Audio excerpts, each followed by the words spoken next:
Andibulise kuni bathandi bezemidlalo eMzantsi Afrika, ingakumbi kuni balandeli bebhola elikhulu ke laseMzantsi Afrika.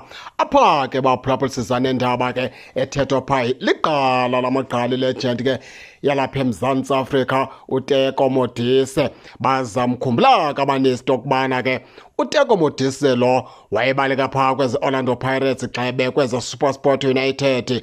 Waphuma umfana omdala obaleka phaa kwezi Orlando Pirates, wasuka umfana omdala ke obaleka phaa kwezi Mamelodi Sundowns. Yilegend kwibhola elikhulu laseMzantsi Afrika ke leyo, ithe mayingene ke hlomle malunga nomcimbi ke kaNazareth Napi, umqeqeshi ke weqela leKaizer Chiefs.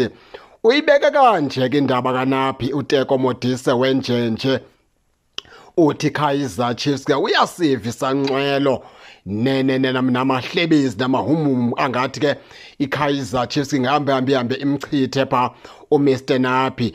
Phantsi kwemeko ke aphantsi kwayo uMr Napi, kodwa uTeko Modise utyityimbelisela umnwe iKaizer Chiefs uthi yobe yenze iphutha xa inoyeka uNapi imkhulule.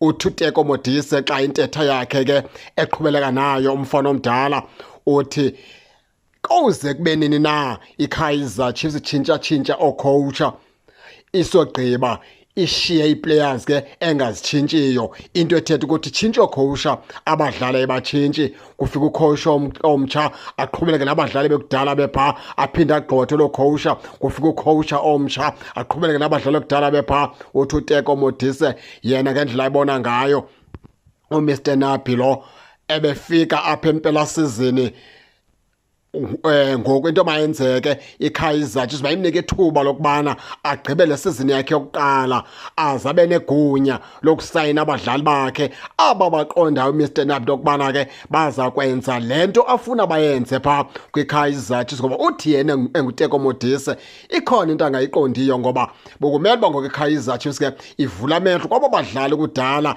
bephaa kwiKaizer Chiefs befeyila kwisizini zonke ezi Kaizer Chiefs ke ithi yabeka inesomiso songathathi ikhaphu kudala babadlali bepha. Ingaba bona beza nantoni na? Ingaba ingxaki kocoacha na? Ngoba ocoacha bayatshintshwa mihla nezolo, aba badlali bona bayashiywa abatshintshwa. Uthi iKaizer Chiefs mayinike uMr Napi igunya kule season zawuqala atshintsha aba badlali, afake abadlali bakhe abatsha abazokwenza lento uMr Napi ke ayifunayo. Uthi kuTeko Modise yena unethemba phaa kuMr Napi lokubana uyena coacha lo uzoyitshintsha iKaizer Chiefs, uyena coacha lo uzobuyisela iKaizer Chiefs kwisidima sayo. Uthi iKaizer Chiefs ngalenzi iphutha lokubana imkhulule uMr Napi, izingayenzi lo mistake okubana ke imkhulule uMr Napi, mayimnikeze igunya lokubana sayina abadlali bakhe isogqiba ikhulula aba badlali kudala bengazinanto phaa kwiKaizer Chiefs. Okokugqibela ke Teko Modise general, singene ke kule ntetho yakho thina sikungqinele